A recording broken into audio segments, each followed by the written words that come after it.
Desde los estudios de Trimax Media en Montevideo, Uruguay, a través de la pantalla de BTV Uruguay, les damos la bienvenida. Esto es Compromiso Salud. ¿Cómo anda, doctor Eduardo Bianco? Muy bien, Miguel. El placer de siempre. Como siempre, un gusto también. Y un gusto tenerlos a ustedes ahí. El tema central de hoy es trastornos de la tiroides.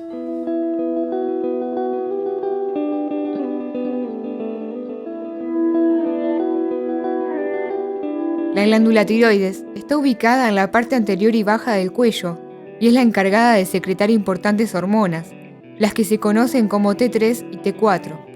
Las mismas son esenciales para el crecimiento y desarrollo, influyen en la frecuencia cardíaca, la tensión arterial, la temperatura corporal y la tasa metabólica del cuerpo. Los trastornos de la función de la glándula tiroides generan una serie de enfermedades que, si bien no suelen poner en riesgo la vida, pueden afectar significativamente el funcionamiento corporal, por lo que es importante detectarlas y tratarlas a tiempo. Cuando la glándula tiroides se altera y comienza a producir hormonas en exceso, se desarrolla un cuadro clínico llamado hipertiroidismo. Cuando la glándula disminuye su actividad y por ende la producción de hormonas, nos encontramos ante un caso de hipotiroidismo. No infrecuentemente, dichos trastornos se acompañan de un aumento del tamaño de la glándula, al que se le conoce como bocio. Factores inmunológicos son causa frecuente de alteraciones en el funcionamiento de la tiroides, así como la carencia de yodo. Un estudio desarrollado por la Sociedad Uruguaya de Endocrinología estableció que los uruguayos que habitan al norte de Río Negro tienen una mayor prevalencia de trastornos tiroideos y que en las últimas décadas se ha elevado significativamente el número de personas afectadas. Salto es uno de los departamentos con mayor frecuencia de disfunción tiroidea por cantidad de habitantes, con al menos 3 de cada 10 personas padeciendo alguna dificultad tiroidea. La disfunción tiroidea es un problema preocupante, no solo por su frecuencia, sino también porque el diagnóstico suele realizarse en forma tardía. Hoy, en Compromiso Salud, les presentamos trastornos de la tiroides. Pasemos un poco, para aquellos que saben y para los que no lo saben, la tiroides es una glándula situada en la parte baja y anterior del cuello que pesa aproximadamente unos 15 gramos, está compuesta por 2 lóbulos laterales que están unidos por un istmo que está colocado por delante de la laringe.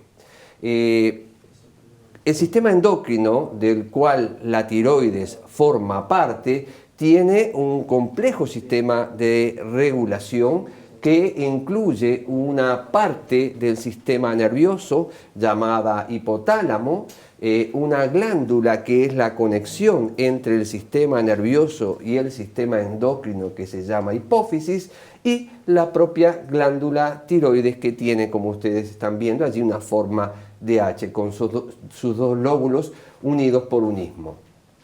El hipotálamo segrega una sustancia que es la hormona liberadora de TSH, que luego vamos a explicar, actúa sobre la parte anterior de la hipófisis y la hipófisis segrega esta hormona llamada tirotrofina que actúa directamente sobre la glándula tiroides y produce o promueve la producción de 2 tipos de hormonas, fundamentalmente la T4 o tiroxina o tetraiodotironina y que es la más importante, y la T3 triiodotironina que se produce en menor proporción a nivel de la glándula.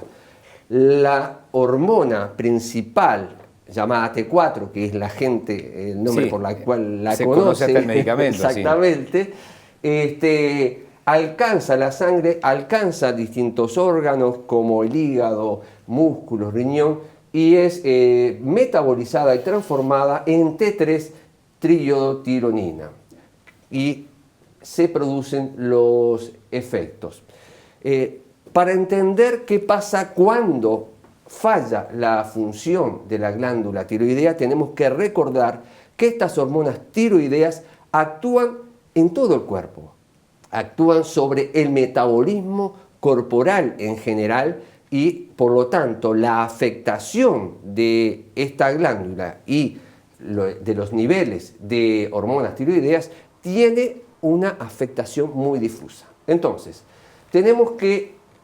podemos hablar de disfunción tiroidea, o sea, una alteración en la función, pero también podemos hablar de una alteración morfológica, o sea, una alteración en la forma de la glándula, producto de un mal funcionamiento. Cuando la glándula tiroidea funciona en exceso, o sea, produce hormonas en exceso, estamos en el caso de un hipertiroidismo. Cuando se produce un déficit en la función, ocurre un déficit en la función con menor producción de hormona tiroidea, estamos en un caso de hipotiroidismo. Y como dijimos al inicio del programa, estos casos a veces son claramente observables clínicamente, pero muchas veces no es fácil identificarlos porque el nivel de síntomas es muy bajo y tenemos una etapa preclínica o subclínica. Dentro de las alteraciones morfológicas están dadas por el aumento del tamaño de la glándula, que normalmente no se ve, salvo cuando deglutimos puede observarse algo que sube y que baja en la base del cuello, pero fundamentalmente cuando adquiere un tamaño o un volumen significativo, y ahí estamos hablando de una palabra que muchos de ustedes conocen, bocio, que es el aumento de la glándula tiroides. Y este bocio puede ser difuso, totalmente afectando la glándula, o puede ser multinodular, o sea que son muchos nódulos que provocan el aumento de la glándula. Y a veces, que se dan siempre a nivel del cuello, obviamente. Exactamente, está en la parte baja del cuello, entonces lo vamos a mostrar en fotos, para que quede más claro. Y a veces simplemente la persona puede notarse que hay un nódulo, que hay una tumoración, que hay un bulto que sobresale de un solo lado y ese es el nódulo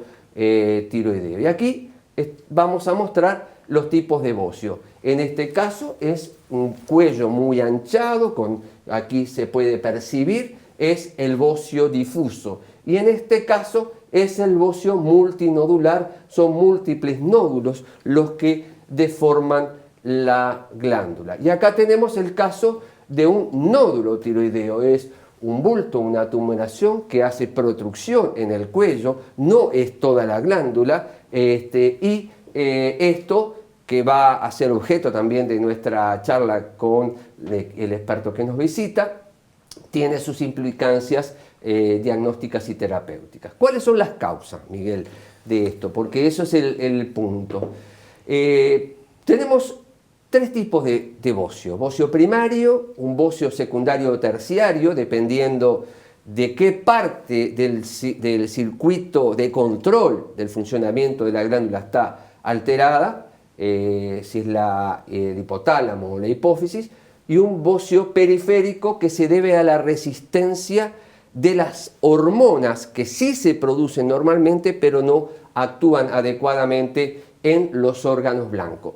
El principal tipo de hipotiroidismo en este caso se debe es de causa primaria, y dentro de las primarias la causa más frecuente es la autoinmune, es decir, una respuesta inmunoalérgica de la defensa del propio organismo que afecta la glándula y provoca una inflamación crónica llamada tiroiditis que lleva progresivamente, a veces a lo largo de décadas, a la atrofia y disfunción de la glándula. Otras causas de afectación es la aplicación por tratamiento de algún tipo de enfermedad con iodo 131 o utilización de radioterapia a nivel cervical que afecta y destruye o anula el funcionamiento de la glándula. Obviamente la cirugía de tiroides, por ejemplo, por algún tipo de cáncer, genera una ausencia de hormona tiroidea, una ausencia de un funcionamiento adecuado, y es un hipotiroidismo allí en este caso, por falla de la tiroides. La carencia de yodo en la dieta puede generar, y a veces una persona nace con una malformación de la propia glándula. Para finalizar, Hay fármacos como el litio o un fármaco muy utilizado en cardiología, la amiodarona, que puede afectar el funcionamiento de la glándula. Esas son las causas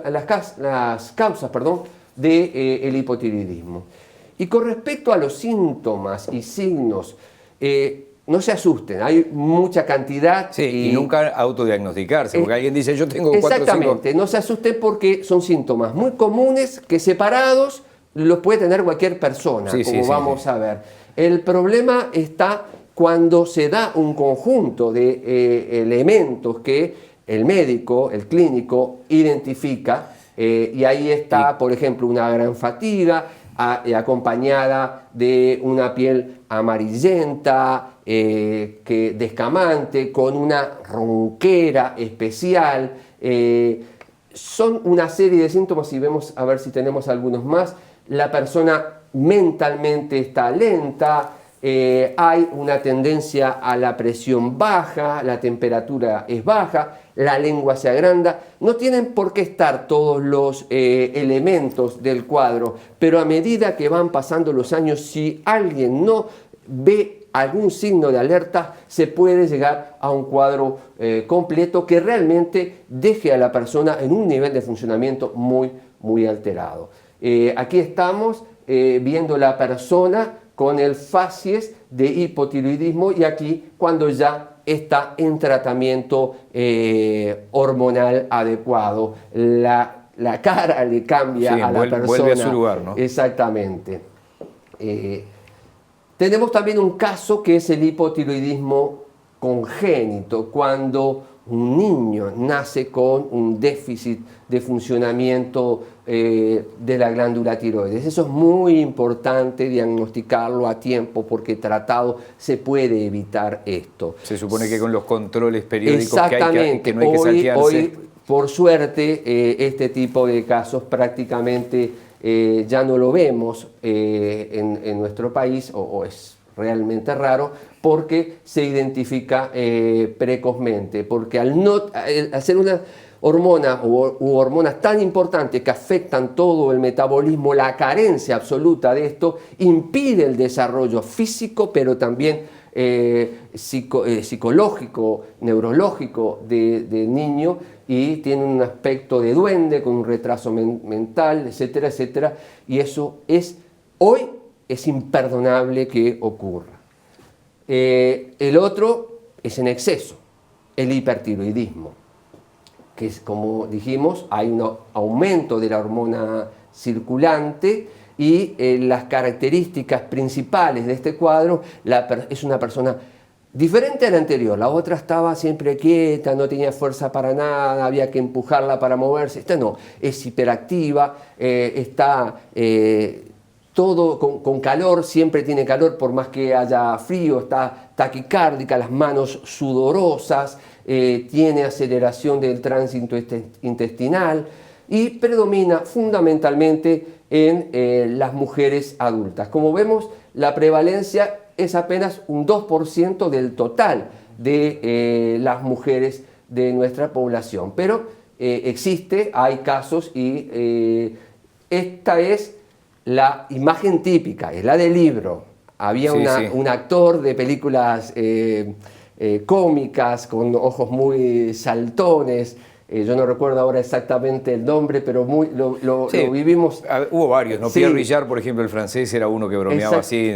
Con los ojos muy saltones. Esto es la enfermedad, o la forma más típica, o de las más frecuentes, que es la enfermedad de Graves, que es un bocio difuso con producto de una enfermedad autoinmune, o sea, de una respuesta contra el propio cuerpo, y un aumento de la producción de hormonas tiroideas. Sería el 85% de las causas entre 80 y 85% de las causas de hipertiroidismo. Y como decíamos, también variados: nerviosismo, palpitaciones, intolerancia al calor, temblor, pérdida de peso. La persona aumenta su apetito, pero pierde peso.